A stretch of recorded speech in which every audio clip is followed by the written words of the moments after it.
as sir has already talked, the first step, the base step of wealth protection in the financial independence.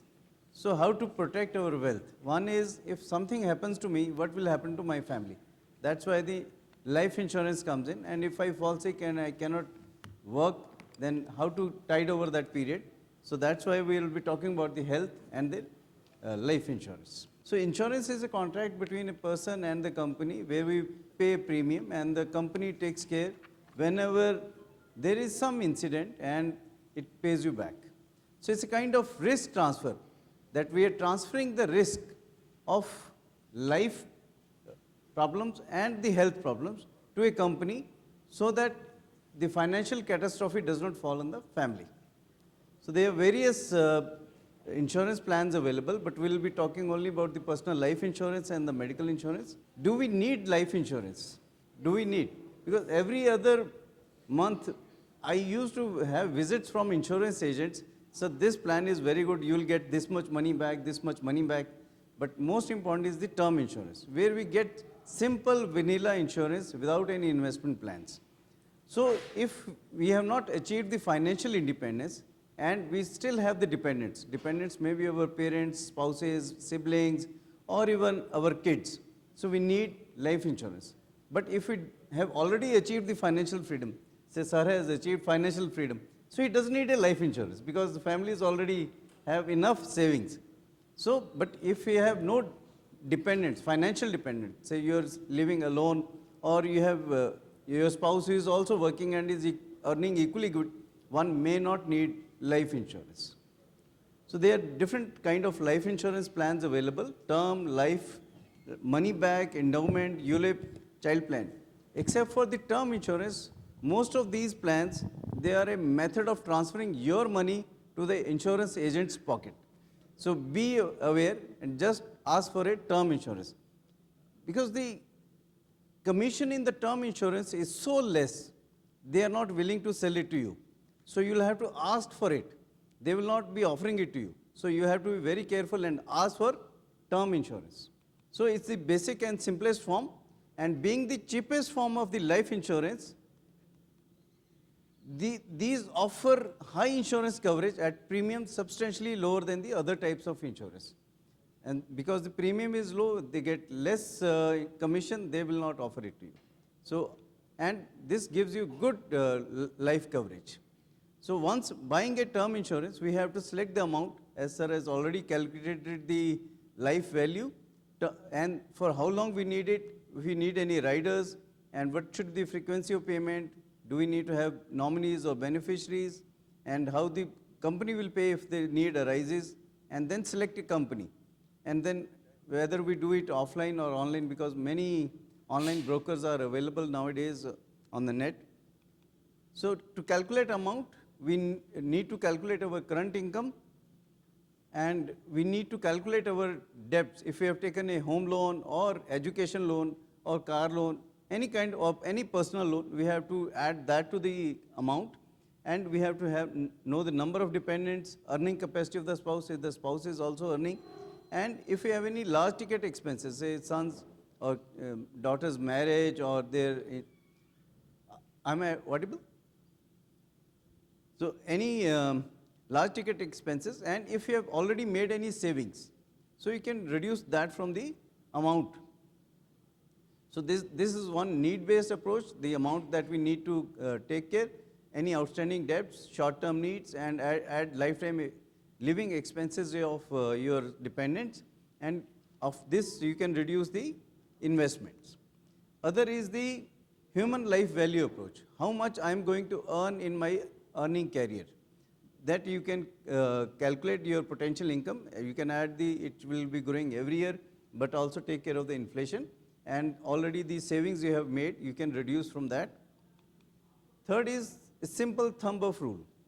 Almost 15 times your annual income. You can just calculate it, and that is how much you will need.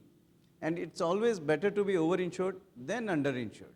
So then sometimes the agent will tell you, sir, you can pay the premium for 10 years and it will provide you coverage for next 20 years or 30 years.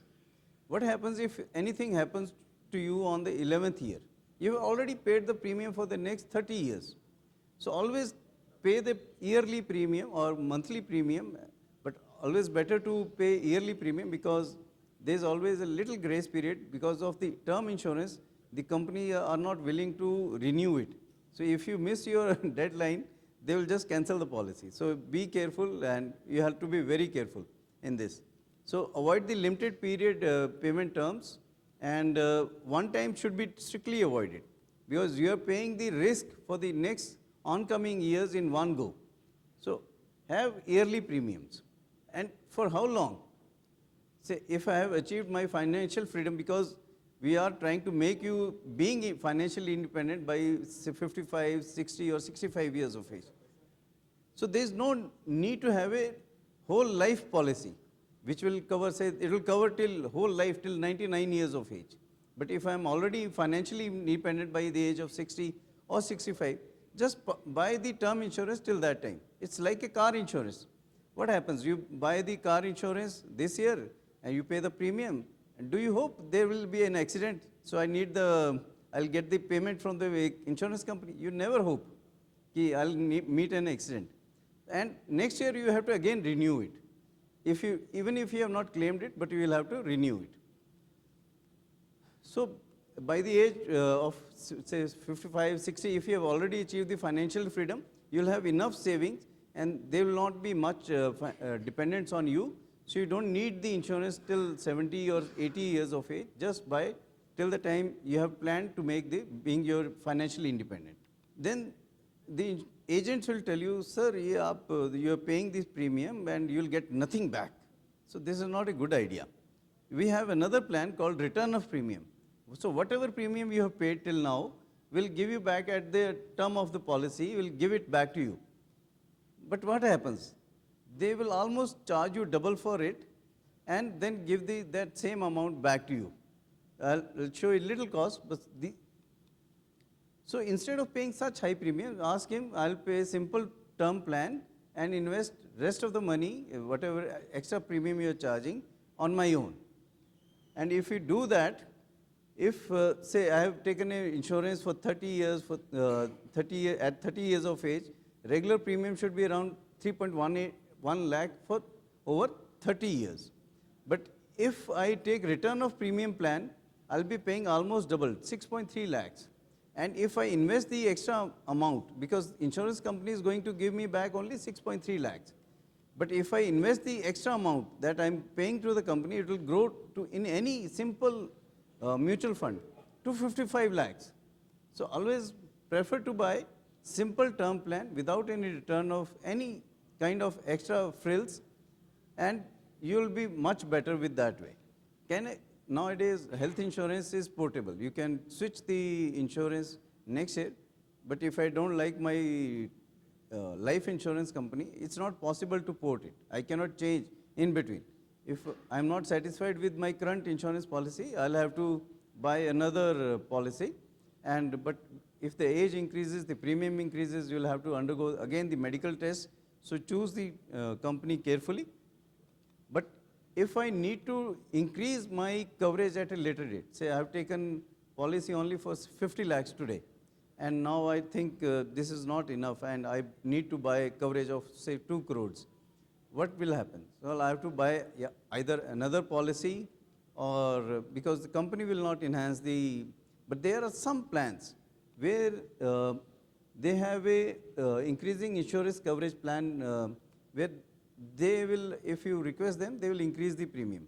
But there is another plan where they allow you to increase your sum assured in critical moments in your life, say at the time of marriage or childbirth, or if some or particular age, they will increase your sum assured if you ask for it.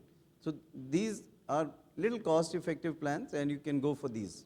So should we buy online or offline? Online. Because most of us think online is going to be cheaper because there is no middleman.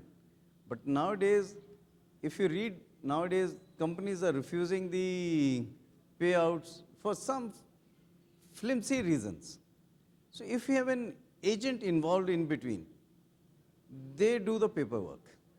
and because you don't know how much your family will be able to run after the insurance company. So it's always better, because it will be little costly, but always better to have an insurance agent, because he'll do all the paperwork and will help your family in the need of hour. Because once you are gone, you may be financially savvy, but your family may not be. And it is very difficult for them to run after the insurance company.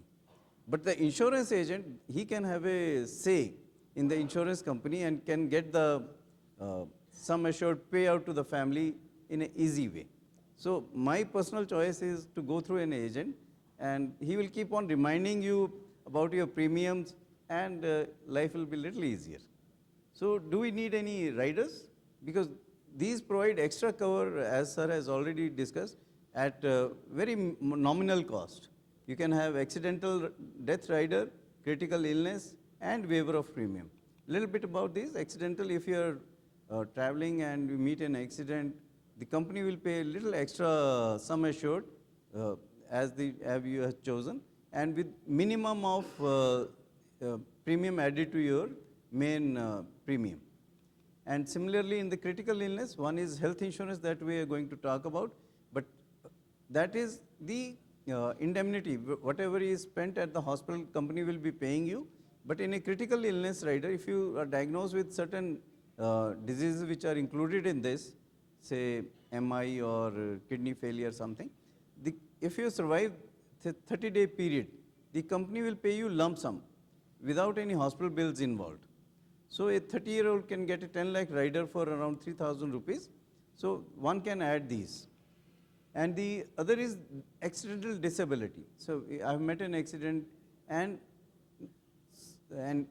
disability has happened. So company will waive off the premiums, and this is again a very cheap rider available, and it's very useful. So can the company refuse? In the any eventuality, can the company refuse? But if your plan is already there and you have paid premium for 3 years, even if you have made some non-disclosure, they cannot claim that non-disclosure after 3 years of premium paying. But while filling the form, you should always mention all your pre-existing diseases, or whatever information is asked should be given truthfully to the company.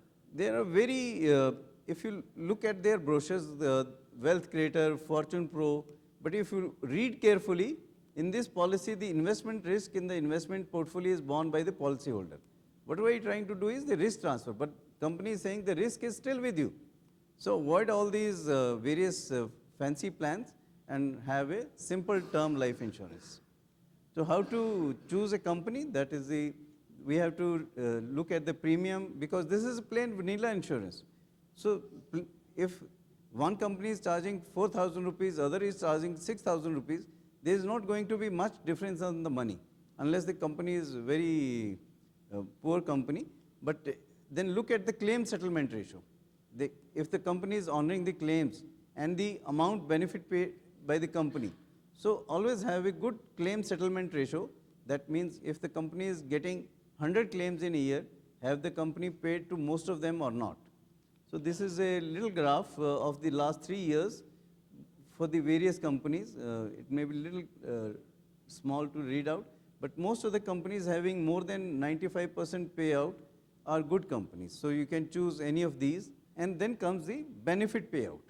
So the company will offer you, in case of eventuality, should we pay you a lump sum or a monthly payout?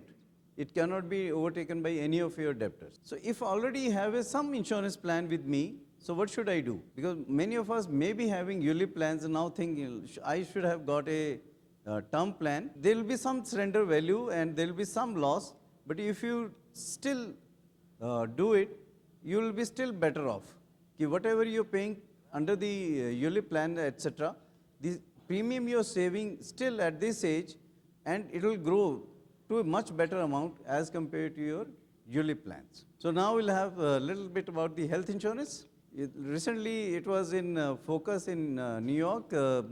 Brian Thompson was killed because of the company refused to pay the sum assured.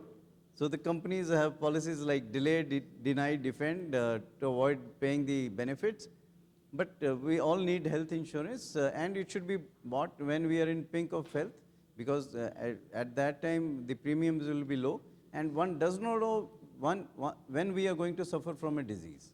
So it's always better to have our health insurance at an early age. And again, how much coverage we need, it may depend upon the city you are living in, because in metro the room rents are going through the roof. Almost in any good metro city, the room rent will be 15,000 for a single room. And the room, your eligibility is calculated as per your coverage. So almost some companies have a capping of 1% of your coverage for your room eligibility.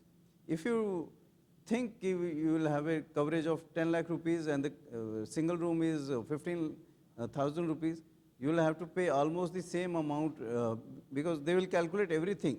Everything, the cost will be inflated and you will have to pay out from your pocket a large amount. So always have in metro cities around 15 to 25 lakh should be good amount, and in tier 2 or tier 3 cities 10 to 15 should do good. There are different types of health plan. One is the indemnity, where it can be either individual or family floater. Then there are group medical plans available from your companies, and then we have travel health plans or super top-up. We will have a little bit about the super top-up, and their defined benefit like critical illness. Then there's some government-run schemes like ESI and RSBI, and we have to take care of the pre-existing diseases, because most of the pre-existing diseases are covered after 48 months. But be truthful again to the insurance company, otherwise you will be in a soup. And these companies, they provide 80D premium benefits in your income tax also. So keep an eye on the waiting period. And for accident, there is no waiting period, but for other diseases, there may be a waiting period. And again, looking at the incurred claim ratio of the health insurance companies, if you look at this trend, public sector companies, they have a higher claim ratios, and the public sector general insurance again have a good claim ratio, but the standalone health insurance, that is green line, they have the minimum claim ratios. But if you again know the agent, he'll be able to get your claim processed at a faster rate. So how to ensure a smooth claim journey? Always read the policy carefully and do the paperwork rightfully, and make the claims, inform the company. In case of accident, any emergency admission, inform the company within 24 hours. If you had any planned surgery or something, inform the company 48 hours before the admission. So in case of any problem, you can always have a legal recourse. And this is super top-up plan, where if you have a little payout, 95 lakh premium, sum assured can be bought for only 4,000 rupees. This is, but we have to have a payout. You can have a base policy which can be used as the co-pay, and then a super top-up plan which will provide coverage for a large amount. So we also have free look period. If just go through the policy once you receive the policy document. If you notice any discrepancy, you can even return the policy within 15 days of receiving the policy. So healthy family, happy family to you all. Thank you so much.